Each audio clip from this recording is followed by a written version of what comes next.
আমার একটা পাখি ছিল, পুষতাম রে যতনে, আপন কইরা উঠাই পাইলাম না আমি পাখির মনে।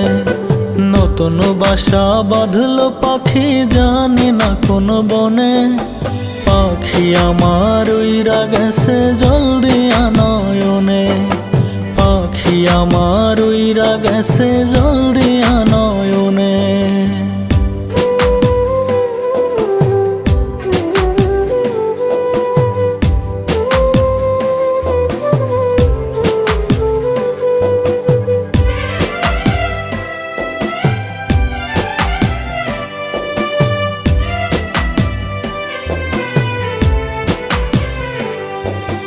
জানি না রে কোথায় আছো, কেমন আছো পাখি, ঘুমের ঘোরে স্বপ্নে দেখি করো ডাকা।